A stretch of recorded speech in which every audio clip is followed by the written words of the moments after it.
Hello नमस्कार। स्वागत सभी प्यारे बच्चों का। क्या हालचाल? उम्मीद है सब बढ़िया होंगे और एकदम बढ़िया तरीके से आपकी तैयारी चल रही होगी। ठीक है, तो आज के इस वीडियो में अपन बात करेंगे बीएससी और बीएससी बीएड थर्ड ईयर के उन बच्चों के लिए जिनका पेपर है थर्ड। ठीक है, पेपर थर्ड आपका सॉलिड स्टेट फिजिक्स। दो पेपर आपके हो चुके हैं, क्वांटम और न्यूक्लियर। वो दोनों पेपर अच्छे हुए होंगे। अगर उनमें कुछ कमी रह गई है तो अभी भी आपके पास एक ऐसा चांस है, एक पेपर ऐसा है तो इजी भी है, तो आप आसानी से उच्च अच्छे मार्क्स ला करके आपका जो पेपर है ओवरऑल तीनों फिजिक्स में कंप्लीट कर सकते हो, क्योंकि यहाँ पर पास होने के लिए आपको ओवरऑल 33 मार्क्स चाहिए होते हैं। ठीक है, तो आज के इस लेक्चर में अपन बात करेंगे बीएससी और बीएससी बीएड। ठीक है, तो बीएससी बीएड वाले भी साथ में पढ़ लेना, के लिए भी यही सारी चीज़ बहुत हेल्पफुल रहेगी, क्योंकि दोनों का सेम सिलेबस है। बीएससी ये अपने पास थर्ड ईयर, तो इनका पेपर थर्ड चलता है। आपका पेपर थर्ड वो है अपने पास सॉलिड स्टेट फिजिक्स। क्या? Solid state physics. ठीक है, तो कन्फ्यूजन हो, परेशान हो कि इस पेपर में हमें क्या पढ़ना है क्या छोड़ना है, तो मैं जो चीज़ें बता रहा हूँ वो लास्ट में आप ज़रूर से ज़रूर करके जाए, तो आपका पेपर बहुत अच्छा हो जाएगा। ठीक है, यहाँ पर देखिए, जो हमने दोनों पेपर्स में आपको इम्पोर्टेंट क्वेश्चन बताए, वहाँ से आपको पता होगा, जिन्होंने पढ़े हैं, पढ़ के एग्ज़ाम दिए है, वहाँ पर आपको पता लगा होगा कि एग्ज़ाम में क्वेश्चन आते हैं और हूबहू जो हमने क्वेश्चंस बताए उनमें से ही आते हैं। ठीक है, तो विश्वास करके आप ये सारे क्वेश्चंस पढ़ सकते हैं। पिछली दोनों क्लासों में मैंने आपको न्यूमेरिकल्स भी बताए, तो न्यूमेरिकल्स भी वहाँ पर आपको देखने को मिले थे। यहाँ पर भी अपन न्यूमेरिकल्स भी बताएंगे और शॉर्ट क्वेश्चन भी आप साथ में ही अब मैं बता दूंगा। ठीक है, तो इस वीडियो में अपन जो सॉलिड स्टेट फिजिक्स है के यूनिट वाइज शॉर्ट क्वेश्चन और लॉन्ग क्वेश्चन देखेंगे, तो आप उनको एक बार देख लेना। और इनको अगर आपको पीडीएफ परचेज करनी हो तो एप्लीकेशन बीएससी प्रो क्लासेस पर जाकर के आप ₹1 को परचेज कर सकते हो। ठीक है, चलिए, तो मैं आपको पहले बताता हूँ शॉर्ट क्वेश्चन। ठीक है, यूनिट वाइज, उसके बाद लॉन्ग क्वेश्चन स्टार्ट करेंगे, अपन देखेंगे। देखिए, तो यहाँ पर कुछ लिमिटेड ही क्वेश्चन है और मैं ये बोलूँ आपको तीनों पेपर में से क्वांटम और न्यूक्लियर, ठीक है, इन दोनों के अलावा जो तीसरा पेपर है सॉलिड, ये पेपर तीनों पेपर में से बहुत इजी पेपर पड़ता है आपको। ठीक है, क्योंकि इसमें पार्ट वाइज चीज़ें दे रखी है और फिक्स चीज़ें हैं। ठीक है, ज़्यादा कन्फ्यूजन वाली भी नहीं है, ज़्यादा लेंदी भी नहीं है, इजी चीज़ें हैं। अगर एक बार भी आप अच्छे से पढ़ के जाते हो तो आपको एग्जाम में सारी चीज़ें एज इट इज मिल जाएंगी। ठीक है, देखिए, तो क्वेश्चन शॉर्ट क्वेश्चंस की मैं बात करूं तो पहले आपके पास आती है यूनिट फर्स्ट। यूनिट फर्स्ट जो होती है अपने पास क्रिस्टल स्ट्रक्चर, ठीक है, बॉन्डिंग इन सॉलिड्स, इस प्रकार की यूनिट है। वहां पर देखोगे आप, तो शॉर्ट क्वेश्चंस में क्या कौन से शॉर्ट क्वेश्चन से दो बनते हैं। पहले एक क्वेश्चन बनता है एकक कोष्टिका एवं अभाज्य कोष्टिका क्या होती है। ठीक है, यूनिट सेल और अपने पास प्रिमिटिव सेल क्या होती है, इन दोनों में आपको डिफरेंस बताना है। ठीक है, 3 या 4 डिफरेंस दो भी आपको बताए हुए हैं, वो आप यहाँ पर बता सकते हो। आगे क्वेश्चन सेकंड आता है NaCl के लिए। NaCl जो क्रिस्टल होता है उसके लिए मॉड्यूलम कांस्टेंट की यहाँ पर वैल्यू आपको बतानी है। ठीक है, या गणना करनी है, छोटा सा प्रोसेस है मॉड्यूलम कांस्टेंट वैल्यू निकालने का। तो उससे आपको यहाँ पर मॉड्यूलम कांस्टेंट की वैल्यू निकालनी है NaCl क्रिस्टल के लिए। क्वेश्चन नंबर 3 में पूछता है क्रिस्टलीय और अक्रिस्टलीय ठोसों में अंतर स्पष्ट कीजिए। ठीक है, difference between crystalline and non crystalline solids. यहाँ पर क्रिस्टलाइन सॉलिड क्या होते हैं, उनमें कैसी स्ट्रक्चर होती है, कैसे बॉन्ड होते हैं, वो सारी चीजें यहाँ पर आपको बतानी है। मतलब इनमें दोनों में डिफरेंस आपको बताना है। और 4 नंबर पे आता है मिलर सूचकांक की परिभाषा दीजिए। Right the definition of Miller indices. ठीक है, और लास्ट क्वेश्चन 5 यूनिट फर्स्ट का आप शॉर्ट क्वेश्चन में FWH को समझाइए। FWHM जो होता है अपने पास फुल विड्थ हाफ मैक्सिमा होता है। ठीक है, इसको आपको यहाँ पर एक्सप्लेन करना है। तो ये बहुत ज़्यादा महत्वपूर्ण क्वेश्चंस हैं जो कि आपको एग्जाम में मिलेंगे, तो इनको अच्छे से कर लेना। यूनिट फर्स्ट हो गई अपनी। सेकंड की बात करें, सेकंड जो कि वो आपके पास बैंड थ्योरी और एक सेमीकंडक्टर वाला पार्ट आता है इसमें, उनसे यहाँ पर क्वेश्चन आपको मिलेंगे। तो उनमें देखोगे आप, तो पहला क्वेश्चन बनता है हॉल प्रभाव की 4 उपयोगिताओं को लिखिए।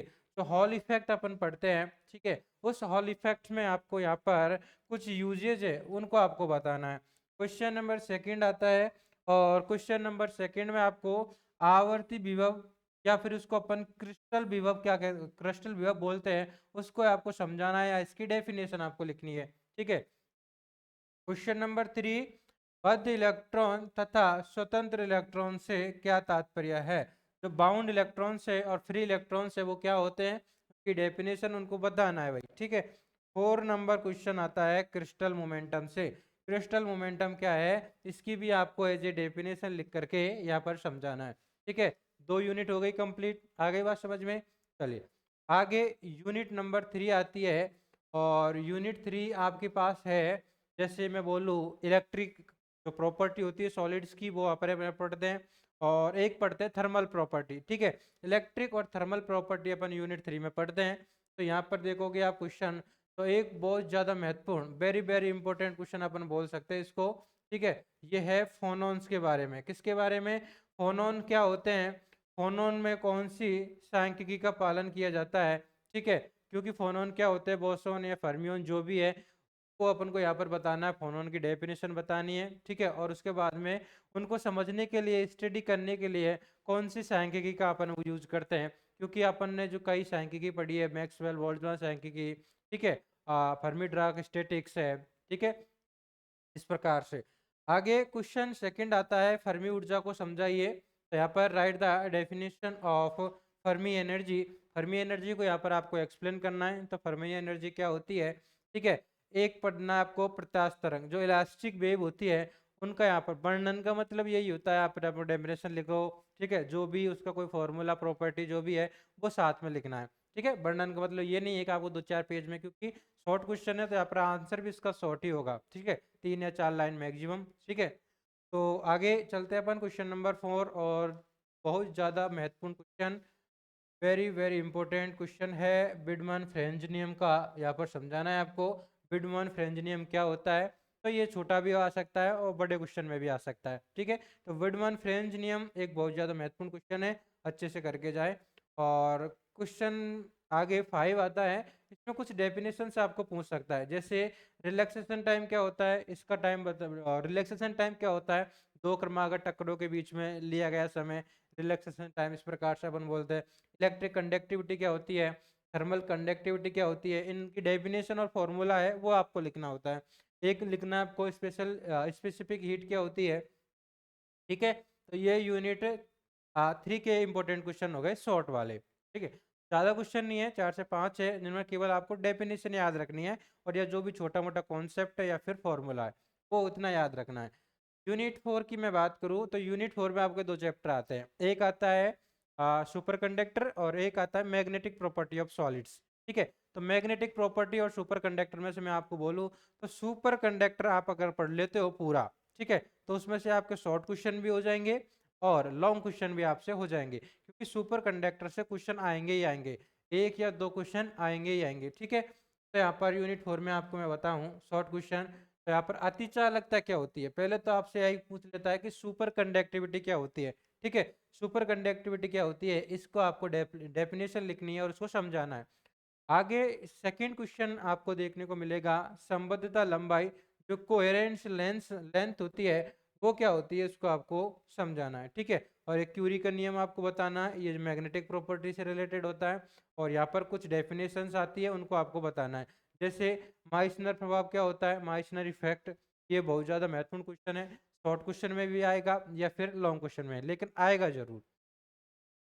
मैग्नेटिक जो अपने पास पारगम्यता परमेबिलिटी होती है वो क्या होती है, लांदे विपाटन गुणांक क्या होता है, लैंडे स्प्लिटिंग फैक्टर, ठीक है, क्रिटिकल टेम्परेचर क्या होता है, क्रिटिकल मैग्नेटिक फील्ड क्या होती है, तो इनकी डेफिनेशन है। तो ओवरऑल मैं आपको ये बताऊं कि यहाँ पर जो शॉर्ट क्वेश्चंस मैंने बताए हैं इनमें आपको या तो कोई डेफिनेशन लिखनी है, या कोई इनका कॉन्सेप्ट बताना है, या कोई फॉर्मूला लिखना है, ठीक है। यही 4-5 लाइन के क्वेश्चन के आंसर यहाँ पर रहेंगे। तो यही वो क्वेश्चन है, आप कुछ भी ना करके आप इनको कर ले एक बार, तो आपको क्वेश्चन पूरे मिल जाएंगे वहां पर, ठीक है। चलिए, तो ये क्वेश्चन हो गए, शॉर्ट क्वेश्चन हो गए भाई, क्योंकि आपके शायद 5 या 6 क्वेश्चन आते हैं, तो यूनिट वाइज 1 या 2 क्वेश्चन मिलेंगे, तो आपको ये वाले क्वेश्चन आपको पढ़ने पड़ेंगे। आगे चलते हैं। आगे अपन चले और मैं बात करूँ लॉन्ग क्वेश्चन की, तो यहाँ पर लॉन्ग क्वेश्चन में देखिए, ठीक है, यूनिट वाइज लॉन्ग क्वेश्चन और मैं पार्ट वाइज भी आपको बता देता रहा हूँ कि यहाँ पर जो चारों यूनिट है उनकी चारों यूनिट्स की क्या है, अलग अलग पार्ट्स है। ठीक है, जैसे फर्स्ट यूनिट में 2 पार्ट्स है, सेकंड में भी 2 पार्ट है, थर्ड में और फोर्थ में भी 2 पार्ट है। तो आपको एक एक पार्ट तो बिल्कुल अच्छे से करना ही करना है। ये तो नेसेसरी कंडीशन है कि अगर आपको केवल पास ही होना है तो आपको एक एक पार्ट तो करना ही पड़ेगा। और कौन कौन सा, जैसे फर्स्ट यूनिट में आपको करना पड़ेगा क्रिस्टल स्ट्रक्चर। क्या करना पड़ेगा? Crystal structure. सेकेंड यूनिट में करना पड़ेगा आपको बैंड थ्योरी। ठीक है, सेकेंड यूनिट में बैंड थ्योरी। थर्ड यूनिट में आपको इलेक्ट्रिक प्रॉपर्टी और फोर्थ यूनिट में आपको सुपर कंडक्टिविटी। ठीक है, तो ये चारों पार्ट्स आपको करने हैं, अच्छे से करने हैं। ये तो इनके लिए मिनिमम कंडीशन है कि ये तो आपको करनी है। इनके अलावा अगर इतना भी नहीं करोगे आप तो आपकी पास होने की भी पॉसिबिलिटी नहीं है फिर। ठीक है, आगे यदि आपको पूरे मार्क्स लेके आने हैं तो इनको एक बार पढ़ लेना अच्छे से, आपके वो भी पॉसिबल है। चलिए भाई, अपन बात करते हैं लॉन्ग क्वेश्चन की। वही यूनिट वाइज अपन यहाँ पर लॉन्ग क्वेश्चन बताएंगे आपको, पार्ट वाइज भी। तो यहाँ पर ये है आपके पास यूनिट फर्स्ट। ठीक है, यूनिट फर्स्ट की मैं बात करूँ तो यूनिट फर्स्ट में जो पार्ट ए आता है, जो मैंने अभी बताया आपको, वो आता है bonding in solids and crystal structure. क्या पढ़ना है? Crystal structure. ठीक है, तो यहाँ पर देखोगे आप, पहला ये एक पार्ट है, इसमें से क्वेश्चन नंबर फर्स्ट क्या बनता है? ये बनता है रेसिप्रोकल लेटिस क्या होते हैं, इनको आपको डिटेल से बताना है। तो रेसिप्रोकल लेटिस होते हैं वो क्या होते हैं, यहाँ पर एग्जाम्पल भी देना है आपको और जो भी उनकी प्रॉपर्टी है वो आपको बतानी है। ठीक है, क्वेश्चन नंबर सेकंड है संकुल गुणांकों को परिभाषित कीजिए। यहाँ पर जो अपने पास पैकिंग फ्रैक्शन होता है, ठीक है, फैक्टर होते हैं, उनको डिफाइन करना है। और एफसीसी और एससीसी के लिए इनकी वैल्यू भी आपको निकाल के बतानी है। ठीक है, किस किस की? एफसीसी और एससी के लिए जो पैकिंग फैक्टर होता है उनकी वैल्यू आपको बतानी है। क्वेश्चन नंबर 3 आता है मिलर सूचकांकों को समझाइए, उदाहरण भी दीजिए। तो ये क्वेश्चन हो गए 3 जो कि पार्ट ए में से है। बहुत ज़्यादा महत्वपूर्ण क्वेश्चन है, एक क्वेश्चन तो आपको मिल ही जाएगा देखने को। सेकंड पार्ट की मैं बात करूँ, पार्ट बी। पार्ट बी में आपके पास आता है क्रिस्टलों में एक्सरे विवर्तन को समझाइए तथा ब्रेक के नियम को व्युत्पन्न कीजिए। बहुत ज़्यादा महत्वपूर्ण क्वेश्चन है। ठीक है, यहाँ पर तो ये जो क्रिस्टलों में एक्सरे डिफ्रैक्शन होता है उसको आपको समझाना है तथा ब्रेक के नियमों को व्युत्पन्न करना है। क्लियर? क्वेश्चन नंबर 5 आता है आपका पार्ट बी में से लाउ इक्वेशन से रिलेटेड। यहाँ पर लाउ इक्वेशन क्या होती है उनको आपको जो अपने पास संक्षिप्त में ये एक्सप्लेन करना है। और क्वेश्चन नंबर अपने पास 6 है डिवाइस शेरर विधि से जालक नियतांक ज्ञात करने की पाउडर विधि का वर्णन कीजिए। ये भी काफ़ी महत्वपूर्ण क्वेश्चन है और कई बार एग्जाम्स में आ चुका है, तो आने की प्रबल अपने पास संभावना मिलती है। ठीक है, ये यूनिट हो गई फर्स्ट। यूनिट सेकंड जो कि आपके पास है इलेक्ट्रिक प्रॉपर्टी और एक आती है इसमें थर्मल प्रॉपर्टी। ठीक है, तो मैंने आपको बता ही दिया। बात करें अपन इसमें से पार्ट ए में जैसे कि क्रॉनिक पेनी मॉडल हो गया, सॉरी ये अपने पास यूनिट सेकंड है। यूनिट सेकंड में आपके पास है बैंड थ्योरी, एक तो आता है बैंड थ्योरी, क्या आता है? एक बैंड थ्योरी। और एक आता है आपके पास सेमीकंडक्टर। क्या आता है? सेमीकंडक्टर, अर्धचालक। ठीक है, तो ये दोनों चैप्टर है आपके पास। तो पहले मैं बात करूँ बैंड थ्योरी में से, तो एक क्वेश्चन जो कि बहुत ज़्यादा महत्वपूर्ण है, वेरी वेरी इंपॉर्टेंट मैं इसको बोल सकता हूँ, में से है क्रॉनिक पेनी मॉडल के आधार पर ठोसों में ऊर्जा बैंड की सहायता से अपने पास आपको यहाँ पर समझाना है। ठीक है, ऊर्जा बैंड सिद्धांत के आधार पर चालक बैंड और संयोजी बैंड को यहाँ पर एक्सप्लेन करना है। आगे क्वेश्चन नंबर 3 में ब्लॉक प्रमेय बहुत ज़्यादा महत्वपूर्ण है, कई बार एग्जाम में आई भी है और आती भी है। ठीक है, ब्लॉक प्रमेय। आगे क्वेश्चन नंबर 4 में ऋणात्मक प्रभावित द्रव्यमान का भौतिक अर्थ समझाइए तथा इसके आधार पर हॉल की व्याख्या कीजिए, या इसको इस रूप में भी दे सकता है इलेक्ट्रॉन के ऋणात्मक जो इफेक्टिव मास है उसको आपको यहाँ पर समझाना है। यहाँ पर पार्ट बी में मैं बताऊं तो पार्ट बी में जैसे सेमीकंडक्टर आता है उसमें से एक क्वेश्चन बनता है अर्धचालकों में हॉल प्रभाव। तो ये क्वेश्चन अलग से करके जाना भाई, सबको करके जाना है ये क्वेश्चन। अर्धचालकों में क्या, अर्धचालकों में हॉल इफेक्ट। ठीक है, तो हॉल इफेक्ट आपको करना ही करना है। उसके बाद में इसमें से कुछ चीज़ों को पूछ सकता है, जैसे कि चालक, कुचालक और अर्धचालक को समझाइए। तो एक टेबल बना करके आप तीनों को याद कर सकते हो एक साथ। ठीक है, तो ये चीज़ें हो गई क्वेश्चन यूनिट सेकंड में। ये दो क्वेश्चन है, दोनों में से ये हॉल इफेक्ट बड़ा तो आपको करना ही है। ठीक है, और ये भी देख लेना बाद में, बाकी जो बैंड थ्योरी है वो मोस्ट है सबसे ज़्यादा, बैंड थ्योरी के पूरे क्वेश्चन और हॉल इफेक्ट वाला। चलिए आगे अपन चले, तो आगे यूनिट 3 आती है जिसमें थर्मल प्रॉपर्टी और एक इलेक्ट्रिक प्रॉपर्टी है। तो थर्मल प्रॉपर्टी की मैं बात करूँ तो थर्मल प्रॉपर्टी में पहला क्वेश्चन बनता है आपके पास, एक बीमीय एक परमाणु जालक की प्रसामान्य विधा वर्ण क्रम का यहाँ पर आपको वर्णन करना है। ठीक है, नॉर्मल मोड ऑफ वाइब्रेशन आपको निकालना है बंडी के लिए, तो वो आपको यहाँ पर कंप्लीट समझाना है। सेकंड क्वेश्चन मैंने बताया था फोनोन के बारे में, तो फोनोन का शॉर्ट क्वेश्चन आएगा, शॉर्ट नहीं आया तो लॉन्ग क्वेश्चन मिलेगा ही मिलेगा आपको देखने को कि फोनोन क्या होते हैं और इनके गुणधर्मों की यहाँ पर आपको व्याख्या करनी है। क्वेश्चन नंबर 3, ये भी काफ़ी महत्वपूर्ण क्वेश्चन है। ठोसों की विशिष्ट ऊष्मा के लिए डिवाई मॉडल की विवेचना कीजिए, सिद्ध कीजिए कि निम्न तापों पर किसी ठोस के विशिष्ट ऊष्मा परम ताप के घन की समानुपाती है। तो ये एक पूरा डेरिवेशन है, मैथमेटिकल चीज़ है इसमें, ये आपको पूरा प्रूव करना है। क्वेश्चन नंबर 4 आता है, आइंस्टीन मॉडल को समझाइए और इसकी कमियों की विवेचना कीजिए। ठीक है, ये पार्ट ए हो गया। पार्ट बी में बताऊं जिसका नाम है इलेक्ट्रिक प्रॉपर्टी ऑफ सॉलिड। इसमें से फर्स्ट वाला ये फ्लूइड लॉरेंज सिद्धांत बहुत ज़्यादा महत्वपूर्ण है भाई, इसको करना ही करना है आपको। फ्लूइड लॉरेंज सिद्धांत में विद्युत चालकता के सिद्धांत की विवेचना कीजिए एवं विद्युत चालकता के लिए व्यंजक निकालिए। विद्युत चालकता से क्या तात्पर्य है, इसके संगट्ट काल के आपको समझाना है। ठोसों की विशिष्ट ऊष्मा, मोलर विशिष्ट ऊष्मा तथा चालक विशिष्ट ऊष्मा से आप क्या समझते हैं, इसके लिए ये डूलोंग प्रेटिड नियम है, ये आपको बताना है और ये ही बहुत ज़्यादा महत्वपूर्ण है। क्लियर, आगे बात समझ में। चलिए, तो 3 यूनिट पूरी हो गई, यूनिट 4 पे चलते हैं अपन, और पार्ट ए आता है जिसमें और सबसे ज़्यादा महत्वपूर्ण है सुपर कंडक्टिविटी। ठीक है, सुपर कंडक्टिविटी अति चालकता आपका पार्ट बी ए है यूनिट 4 का। तो इसमें से क्वेश्चन नंबर फर्स्ट, ये पूरे क्वेश्चन करने हैं भाई आपको। प्रारूप 1 और प्रारूप 2, टाइप फर्स्ट और टाइप सेकंड सुपर कंडक्टर क्या होते हैं इनको आपको समझाना है।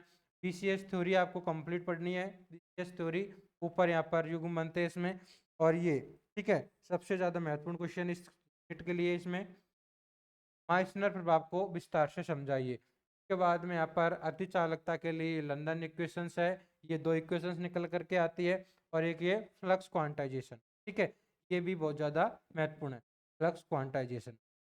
आगे बात समझ में।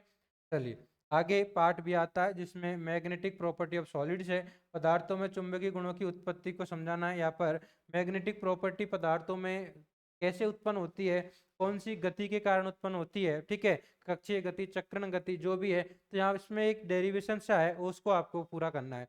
अनुचुंबकत्व प्रतिचुंबकत्व को विस्तार से समझाइए। यहाँ पर पैरामैग्नेटिक और डायमैग्नेटिक को दो चुंबकत्व के बाह्य सिद्धांत, ये वाला क्वेश्चन और जरूर से जरूर करना, क्वेश्चन नंबर 3 और क्वेश्चन नंबर 4 लैंगविन थ्योरी का। ठीक है, आगे बात समझ में। तो ये कुछ क्वेश्चन मैंने हाईलाइट किए, उनको तो करना ही है, बाकी आप ये सारे क्वेश्चन एक एक पार्ट वाले और जो हाईलाइट किए वो क्वेश्चन आप जरूर कर लेना। ठीक है, तो ये कुछ महत्वपूर्ण क्वेश्चंस थे आपके पेपर 3 सॉलिड स्टेट फिजिक्स के, तो आप अच्छे से इनको रेडी करें। सॉल्यूशंस के लिए आप रिवीजन बैच ज्वाइन कर सकते हैं। बाकी इन ये क्वेश्चंस की पीडीएफ आपको इंपॉर्टेंट क्वेश्चन फोल्डर में मिलेगी। ठीक है भाई, तो कोई भी परेशान ना हो, बार बार मैसेज भी ना करें कि यूनिट जो पीडीएफ है वो कहाँ पर मिलेगी। आपको बता दिया एक बार भी कि आपको ये जो पीडीएफ है वो 1 रुपये में, बीएससी प्रो क्लासेस के एप्लीकेशन में जाओगे तो वहाँ पर इंपॉर्टेंट क्वेश्चन का फोल्डर बना हुआ है, वहाँ पर ये दोनों पीडीएफ आपको मिल जाएगी। ठीक है भाई, चलिए तो आज की क्लास में इतना ही, बाकी आप एग्जाम दो अच्छे से पढ़ करके। सभी को ऑल दी बेस्ट और मिलते हैं अगले लेक्चर में, तब तक के लिए सभी को राधे राधे।